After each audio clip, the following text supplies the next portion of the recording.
On August 24th of 2003, one of the greatest and most influential races took place at the World Track and Field Championships in Paris, France. In the finals of the 10,000 meters, a 21-year-old Qananiса Bekele took to the track to battle against the legendary Haile Gebrselassie. Although they both hailed from Ethiopia, this was the first time these two had ever raced in a championship event, and with both men running unbelievable times building up to these championships, the stage was set for greatness.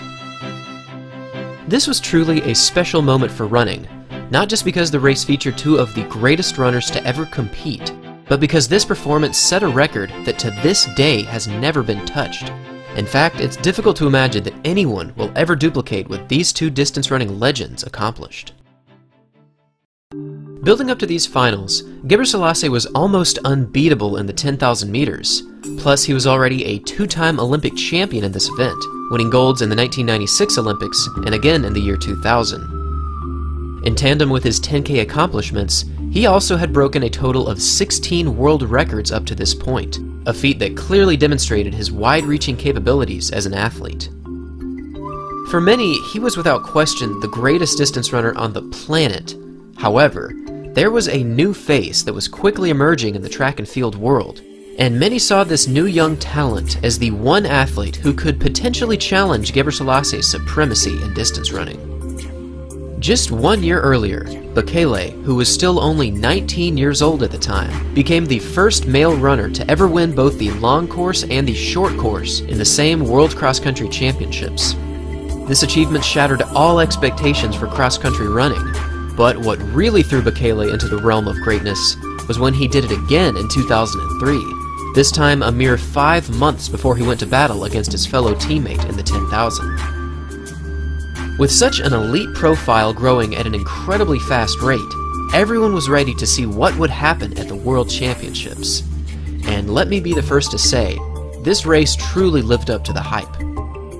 In the beginning of the men's 10,000 meter finals, the pace was relatively relaxed, not too slow, but certainly not super fast. Through the first 3,000 meters, the field passed through in 8 minutes and 24 seconds, a time that was respectable for the opening stages of a 10K. However, it was apparent that the entire field could run much quicker. Through the first 5,000, Bekele, who was now leading the race, split a time of 13 minutes and 52 seconds.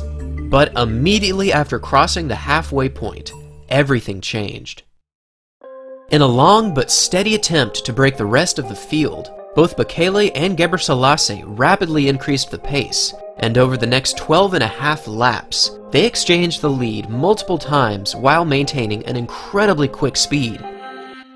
Through the 8,000 meter mark, they split a time of 21 minutes and 42 seconds, which definitely represents a strong increase in pace. But as the finish line got closer and closer, both runners only continued to accelerate. At this point, both runners were completely alone up front, and after a brutally fast final mile, capped off with a devastating finishing kick, the young Qananisa Bekele had officially won his first ever World Championship gold medal. This was certainly a fantastic win, but what is often overlooked is just how revolutionary this race really was. This was not just the passing of the torch from one Ethiopian to another. This was one of the greatest clashes in track and field history, with both runners achieving one special feat that might never be duplicated. So what exactly did these two runners accomplish that made this race so unforgettable? After passing through the halfway mark, both runners maintained a pace for the record books, and over the final lap, both runners ran well under 60 seconds, with Bekele running around 55 seconds and Haile running around 56. This amazing second half completely destroyed the competition, and while a 26:49 and a 26:50 are certainly world-class times for the 10,000, what really made this race special was the fact that both runners ran their second half in under 13 minutes, with Bekele running a 12:57.2 and Gebrselassie running a 12:58.8. This second 5,000 meters is actually faster than the current Olympic record for the 5,000, which stands at 12 minutes 57.82 seconds. And coincidentally, this time was set by Qananisa Bekele back in 2008. This time is also faster than every single World Championship 5,000 meter final. Well, except for one, and that performance was, amazingly, the 2003 World Championships, which again was largely influenced by Kenenisa Bekele's presence. This race was undoubtedly very special.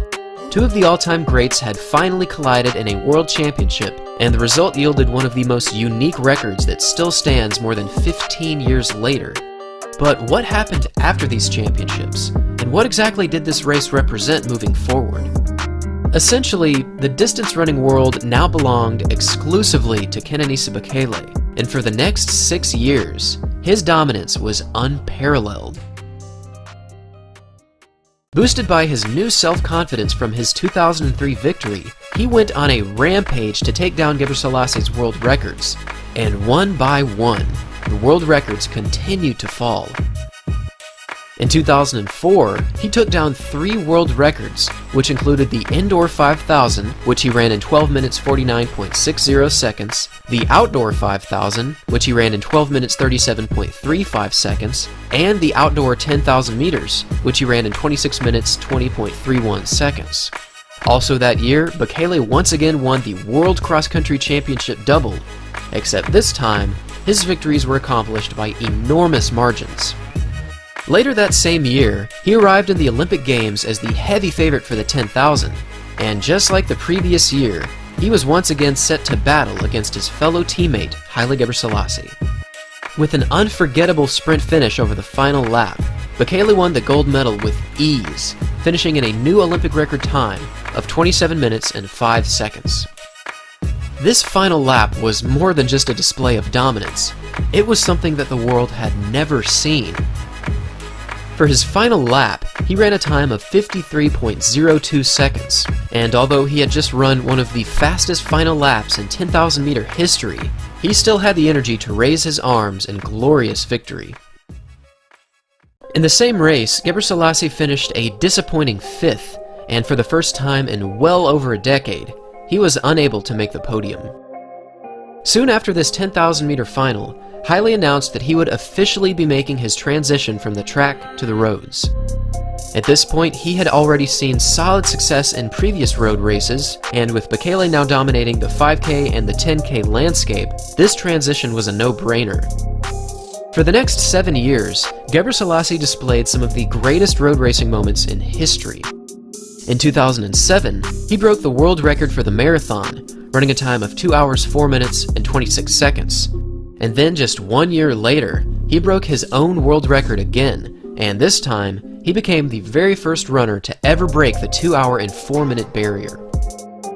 By the end of his running career, he had broken a total of 10 additional world records on the roads, just Haile doing Haile things.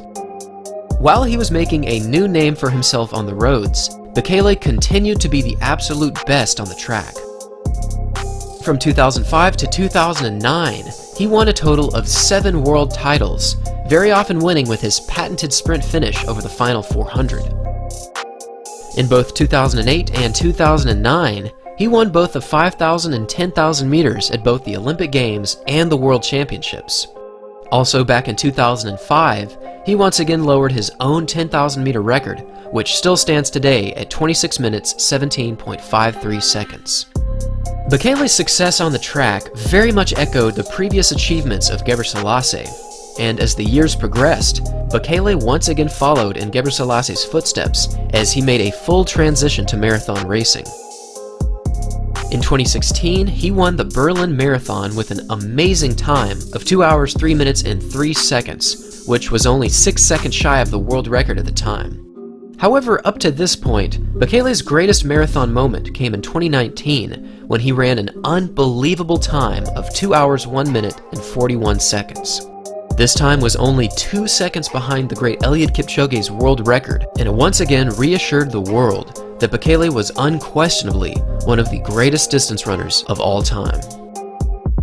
From their incredible personal bests to their total international medal count, these two have achieved many of the exact same accomplishments. These similarities are simply too obvious to ignore, and while these two only raced against each other a handful of times, they rarely overlapped when they were both at their prime. But that's what makes the 2003 World Championships so remarkable. This really was the closest moment to seeing both runners near their peak, with Gebrselassie nearing the end of his career, while Bekele was just emerging as one of the greats. This 10,000-meter race was certainly a very special moment for the track and field world. It was the end of one of the most dominant reigns in distance running history, but it was also the beginning for one of the most unbeatable athletes to ever compete.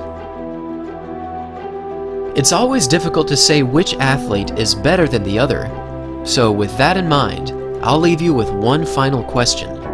Haile Gebrselassie or Kenenisa Bekele? Leave a comment down below and share your opinion on who deserves the title as the greatest of all time. Thanks for watching, everyone, and as always, until next time.